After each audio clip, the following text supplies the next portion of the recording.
Guys, so ngayong araw ay dadaya tayo ngayon sa bayan ng San Juan upang bisitahin ang mga natatanging nilang museo at shrine na patungkol kay Andres Bonifacio.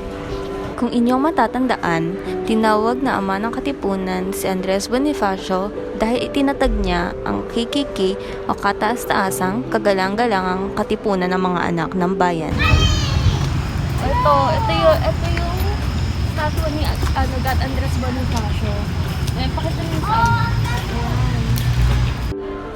Kaya't samahan niyo ako ngayon na tuklasin ang mga natatanging kaganapan sa buhay ng nag-iisang Andres Bonifacio. So guys, nandito tayo ngayon sa harapan ng 5 ektaryang Pinaglabanan Memorial Shrine na kung saan itinayo ito as a testament na kabayanihan na ipinakita ni Andres Bonifacio at ng mga Tipuneros noong panahon na kung saan nagkaroon sila ng battle sa San Juan del Monte. Ang Battle of San Juan del Monte ay kinoconsider as a first major battle of Philippine Revolution para makamtan ang kalayaan ng Pilipinas sa kamay ng mga Espanyol. Dito din makikita sa Pinaglabanan Shrine ang mga pangalan ng mga taong sumama o naging bahagi ng KKK, kaya sa sobrang dami nila ay hindi na namin nakuhaan lahat, pero nakalocate ang ibang pangalan sa kabilang bahagi ng pader. So, andito tayo ngayon mismo sa harapan ng Pinaglabanan Memorial Shrine. At makikita niyo sa aking harapan na ito ang monumento na nililok ni Eduardo Castrillo. Kung inyong makikita dito sa monumentong ito, yung taong nakataas ang kamay symbolizes an vanquished spirit of defiance and struggle against colonial powers. Quick background lang, bago pa man mapatayo ang El Deposito, nag-relay muna ang mga residente sa mga wells, ilog at mga estero para may makuhaan sila ng tubig na magagamit din nila sa pang-araw-araw na buhay. Pero ang mga tubig na galing dito ay usually contaminated, kaya ang mga residente sa Manila that time is nagsasuffer sa iba't ibang mga waterborne diseases. Alam niyo ba naging mahalagang parte ng history ang water reservoir na ito para ma-reclaim nila Andres Bonifacio ang Manila?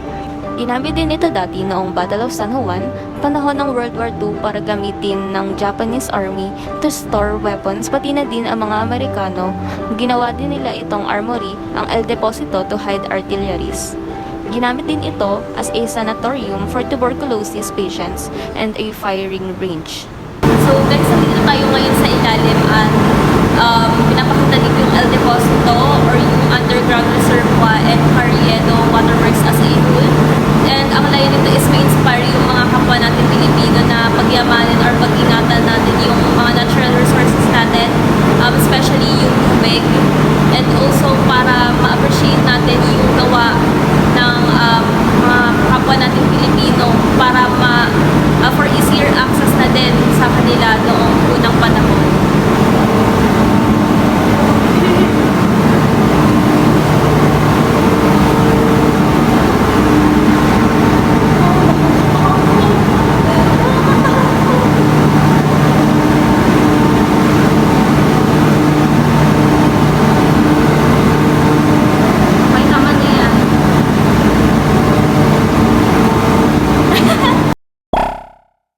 Dumako naman tayo sa Museo ng Katipunan. Hindi kami masyadong makipag-ingay dito dahil may upit sila when it comes sa pag-video, kaya trinayin namin hinaan ng kaunti ang maami mga boses.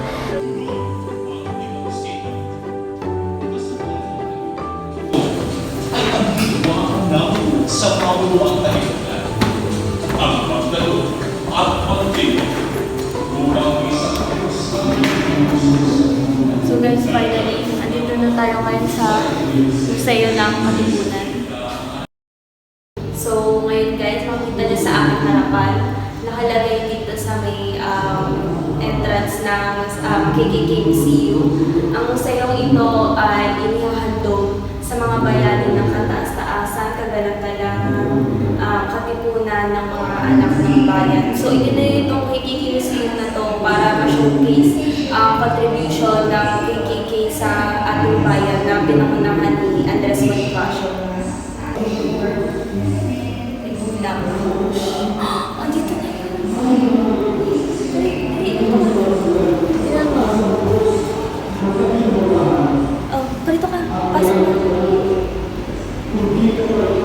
Sobrang dami naming nakita at natuklasan dito sa loob ng museo. So guys, nandito ngayon sa aking likuran ang tinatawag nilang sanduguan or ang blood compact na kung saan nag-undergo ng 4 steps.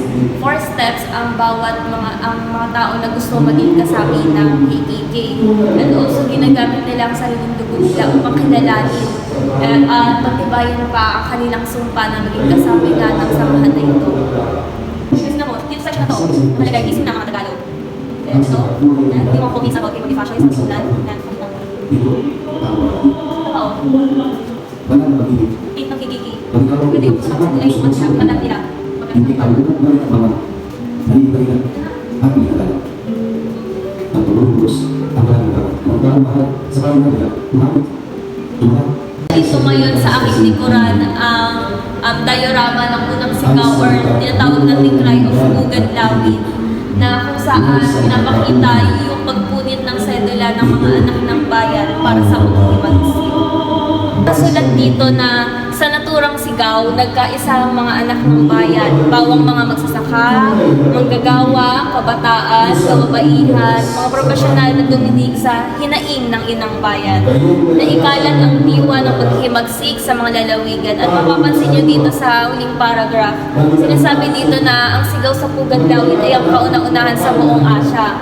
Ang diwa nito ay siya ring diwa ng sigaw sa Quito ng 1809, sigaw sa Dolores ng 1810, at ang sigaw sa Ipiranga or Ipiranga ng 1822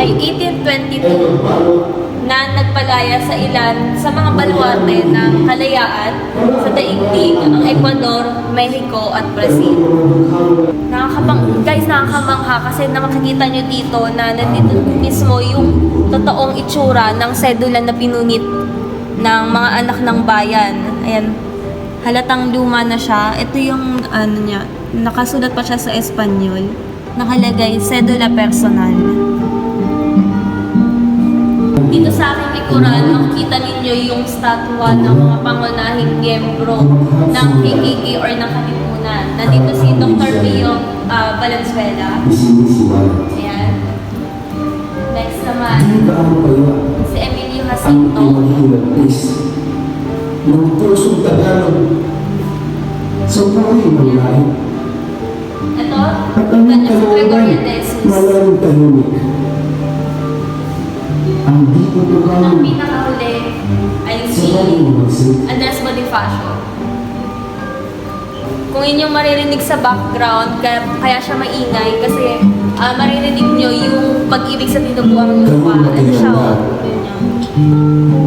Nire-recite dito yung nilalaman mismo yung pag-ibig sa tinubuang lupa. At ito naman, Magiging pabalunod. dito, pinapakita si Andres Bonifacio at ang kanyang asawa na si Oria. Dito, pinapakita yung paglaganap at pagsiklab ng himagsikan. At kung makikita nyo dito sa gitna, dito yung mapa. At kung ano yung may mga kulay green, ito yung kung saan naglaganap or kung saan naganap yung mga himagsikan. Meron dito, isa sa Nueva Ecija, meron sa Bulacan, sa Maynila, Cavite, Batangas, Panay, Cebu, at ang Kamindalawan.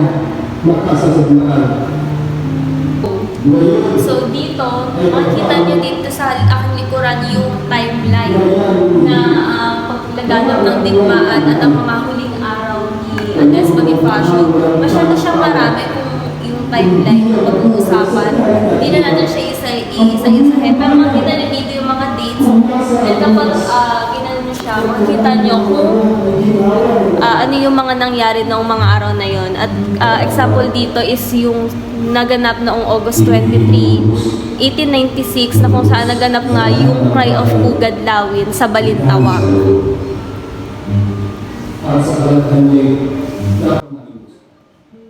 Nyo ko dito sa diorama exhibit ng Battle of San Juan del Monte.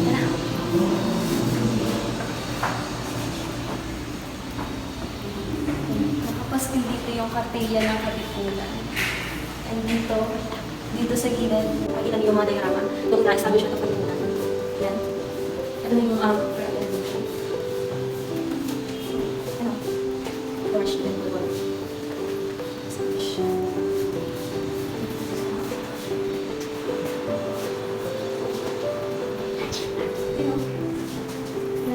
Dapat na sa model 1 text yun. Ito na ito. Ito yung nangyari yun.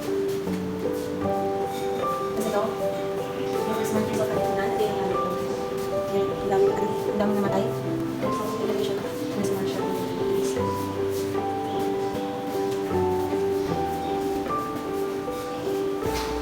Ang mga nakalagay sa glass na cabinets na ito ay ang mga na-recover pa na mga gamit at dito nga siya inilagap sa masaya ng katipunan upang mapangalagaan at mapreserba ang mga ito. Andres Bonifacio. Nakapaskil dito yung lahat. Simula nung kabataan niya, hanggang sa sumali siya ng KKK. And also yung pinakasal siya kay Oriang. Nandiyan yung lahat.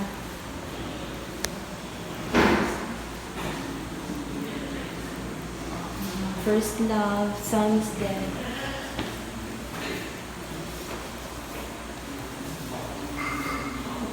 Ito yung last. Pinopost nila Emilio Jacinto at Andres Bonifacio yung Cartilla.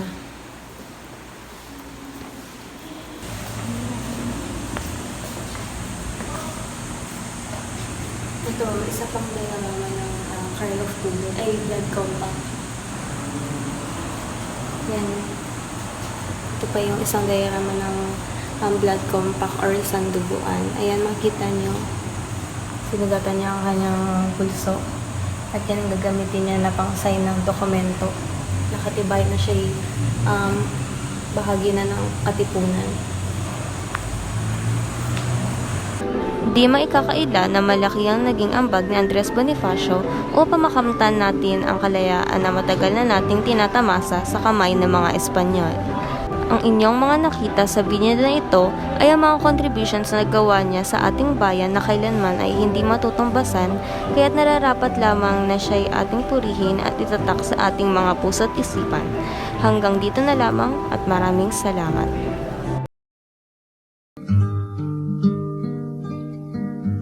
Aling pag-ibig ba ang higit kaya sa pagkadalisay at pagkadakila gaya ng pag-ibig sa tinubuang lupa? Aling pag-ibig ba